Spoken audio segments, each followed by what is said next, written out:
Good evening. My name's Todd Sharek. When I was approached to do a coronavirus comedy special, I thought it was in incredibly bad taste. I wasn't the person to do it, and I just had no interest in doing it. And then I came across a video I found rather offensive, and it was a cheerleader named Gina from Ashland, Massachusetts. And well, here it is. Take a look for yourself. Listen up! Do what you're told! You cannot go browse at Target, you cannot go to the grocery store, you cannot go to the playground, you cannot go see your grandmother, you cannot go see your mother, you cannot go to Starbucks for a latte, you cannot even come over here and hug me even if you want to. Got it? Save a life. Stay home! And if you do go out, wear your mask! Well, that settled it. As you can tell by Gina's enthusiasm and obnoxiousness, I decided that I was either going to hunt her down and kill her or force her to listen to Tool's greatest hits, or I was going to take my revenge. I was going to take my revenge on people like Gina, the cheerleader. And at that moment, something inside me just snapped, and, may God have mercy on my soul. But I decided that in association with Brown Douglas Media, my director, I would undertake, and again, probably destroy myself and my reputation for the rest of my life, the too soon coronavirus comedy special. So without further ado, I must go now and I must practice my lines. I'll see you in a moment.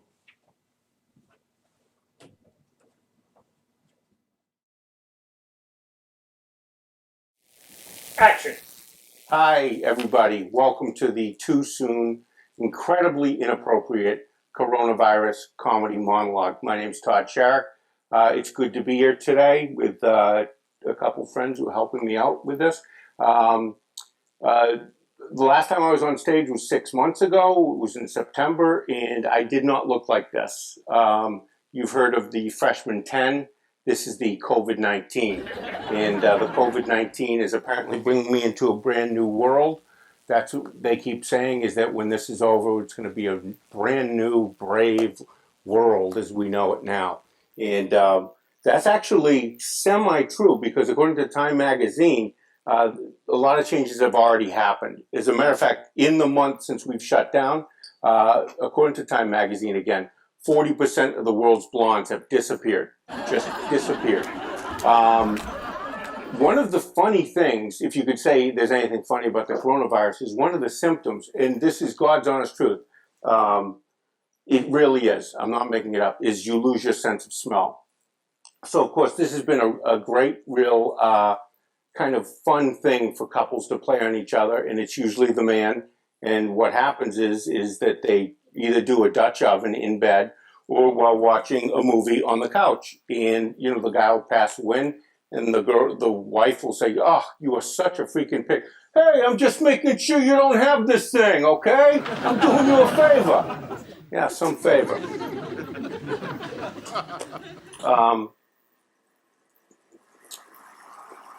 Hey, we're gonna get through it. We're gonna persevere despite this. The one thing I don't like about this coronavirus is people like Gina, who we saw previously, saying you can't visit your parents. And I just think about all these poor widowed moms that are just, calling their son saying, "Oh, Andrew, my RCN is on the fritz. It says HDMI1. I don't know what to do. Please come over and help me." Mom, I'd love to help you, but according to CDC guidelines, I could murder you if I come over. "Oh, that's ridiculous. It'll take you 2 minutes like it always does. I'll go into the other room." And of course, Andrew was like, "Mom, as much as I love you, I simply can't. It's for your own good. It's for your own good." And of course, Andrew doesn't hear from Mom for a couple days. And so he goes over to his mom's house, And there she is, hanging from a beam in the cellar, and with a nice note that says, "Dear Andrew, go fuck yourself, Mom." The coronavirus has had a huge effect on sex everywhere. As I like telling a lot of my friends, there's not a boner to be found in the region, except for one person, and who knows who he is. He's very close. He's very close right now. I think of what this has done to even the sex industry. If you're in a rub and tug massage parlor, you're doomed. You're doomed. You couldn't have a worse possible job than being in the rub and tug business. Because, if you're Wuhan Dreams or, China Fantasy, it's like you're screwed. Talk about really needing some unbelievable marketing and to repurpose your brand. So I really worry about them. I often wonder if they're going to qualify for the Paycheck Protection Plan. And it's not just about sex either. It's boyfriends and girlfriends that used to mess around. They're now, because everyone has to stay in their own homes, they can't get together. It's like, Rachel, I gotta see you. I'm freaking dying. I'm dying. And Rachel says, well, Daddy just doesn't trust you. He doesn't know where you've been. It's like, what are you talking about, Rachel? Did you tell him where your tongue was last Thursday night? And I guess she didn't tell Daddy. In fact, hugging is now the new sex. Teenage boys, people in college now, they're bragging about the last time they had a hug. And, Timmy with his guy friends on the Zoom call, it's like, yeah? I'll have you know I hugged 2 weeks ago, after the quarantine. No way, you're lying. You're freaking lying. Prove it. Oh, yeah? Well, I was down at Market Basket, and that girl Silvana from the hardware store? Yeah, man, she's really, really cute. Wow. So I was there in Market Basket. She had just paid for her groceries, and she just looked like she was going to cry. And I don't know, at that moment, she pulled away from the cashier, was heading out the door, and I just snapped. I just left my full cart there. I ran up to Silvana. I gave her the biggest hug I could, and I said, "Stay safe," in Spanish. No way. No way. I don't believe you. It's true. Ask her. And so now a hug has become legendary, and it's bragging material. I think what's going to happen is, especially with the good weather, I think people are just going to snap, and they're just going to start having sex in public places. That's my understanding of it. That's my guess. It's even affected sex recovery. A friend of mine who was in that program, SLAA, Sex and Love Addicts Anonymous, they said that the Zoom meetings are just getting out of freaking hand. They no longer need just one host. They have 2 referees. It's like, Madison, what did we say? No, you can't Zoom from the bedroom, okay? And take the cameras all off, put a flannel shirt on, okay? And Devin, that's very, very, very cute. Put the weights down. You don't have to freaking be lifting weights during the meeting. Put your shirt on. We all know that you're just so ripped. And of course, the girls in the chat to everyone, oh. I wonder myself if I qualify for SLAA, because I find myself just thinking about sex all the time in the most inappropriate places.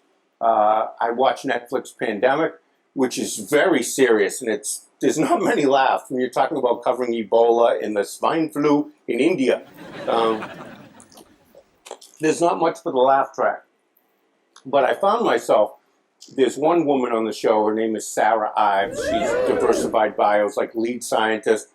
They're trying to come up with a vaccine that'll end all vaccines, literally. Probably one of the most brilliant women on the face of the earth. And, they're testing pigs, and part of it is before they go into the pig thing, they have to make sure they're all clean. So she puts on these 8-year-old painted boots, and she's sloshing her feet there. And of course the camera's on it. And, she's talking about, I've always liked to be, in front of people. And I think she knows she has it. But I just thought it was very inappropriate, because every time I saw Sarah Ives on Pandemic, I just got a boner. And I can't believe I'm admitting it, but it's the God's honest truth. So Sarah Ives, if I'm wicked proud of you. You're brilliant as a scientist, but my God, I would love to see you naked. I have some idiots as friends. I didn't know they were idiots until this coronavirus. And I have this guy who probably qualifies as doomsday prepper. And he has like 6 weeks of food in a freezer down in the cellar. He said he had 4 gross M95 masks, and he had 3 gallons of Purell. He says, well, I bought it, way before the coronavirus. And I said, wow, that's really cool. You must, take your truck into town a lot, have a lot of interaction with people. He says, no, we haven't left the house in 4 weeks. I just felt like saying, you're such a fucking asshole. All everyone has been asking for is like, please, we're dying. Please give us M95 masks. Please, we need washes, Purell. And this guy is he's sitting there. And I finally just say to him, hey, asshole, if you're home with your own fucking family, you don't need Purell. I just wish that Sam Kinison could tell that joke. He'd be like, oh, you dick, you fucking dick. I can't do Sam Kinison because it causes me to cough. His voice is too deep. So one of the things I'm trying to do is I'm trying to remain fair and balanced. I have some friends who think I'm, a liberal crackpot, and I have some who think I'm, right-wing Republican. So I'm trying to watch everything, okay? I watch Fox News, I go to MSNBC, CNBC, and even CNN. And I find that they're all pretty much the same, although there's more deaths, believe it or not, on the Republican ticker than there is on the Democratic station. But, one of the things is the commercials are so much different. Fox News, I don't know. They only have like 4 sponsors. And one of them is, the Church of the Bible. Let's go back to, the history of the Bible. And it's, and another is Billy Graham's son, who still looks 87 himself. But the commercial I like the best is it starts out as an ED commercial. So I'm like, oh great, they're going to talk about boner pills, and and because of the coronavirus, they all have the similar tagline. They're all trying to say, "Out together, we'll weather this storm."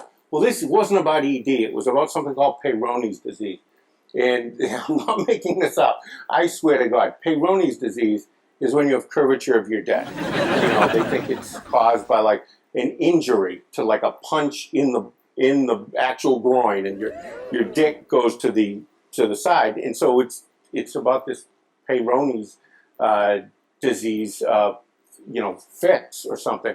And at the end of it, the tagline is, maybe together we can flatten this curve too, which I think is a great tagline.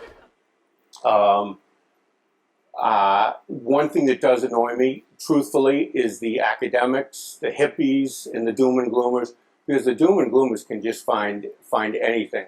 Epidemiologists especially, they should have, like in Vegas, because there's no sports, they should have just had betting. Like, okay, David Johnson of USC, I predict 47,812. And have to lock in, But instead they're like weathermen. They keep changing. When this originally came out, it was supposed to be, and I didn't know this at the time, 1.2 million. If nothing is done, any mitigation efforts. And then, of course, the one that we had for about 2 weeks, 100,000 to 240,000 deaths. I mean, one death is too many, I know, but that was a lot.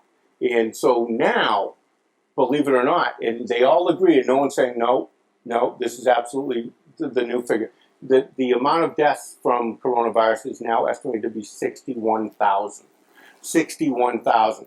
And I just want to point out, and I get pilloried for pointing this out. They say, well, no, it's about infection and hospitalizations and overwhelming the ECUs and the ICUs and the emergency.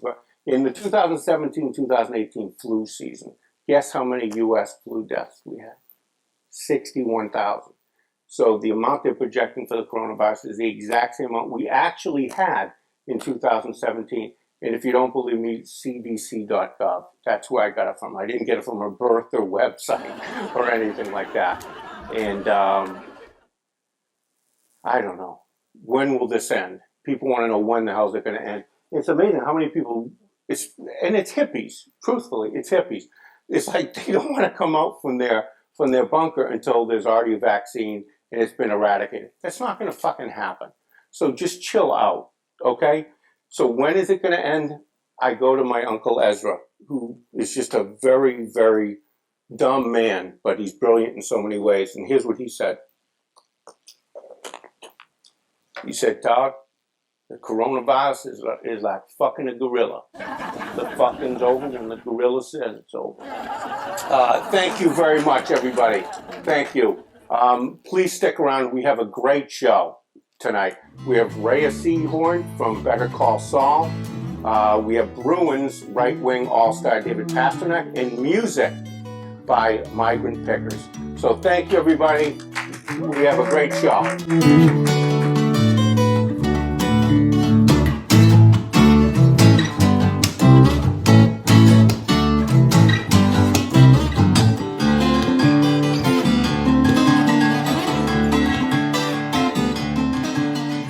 I just think about all these poor widowed moms that are just in a... Can we do this through that? Play through that? Keep going. Keep going? Okay.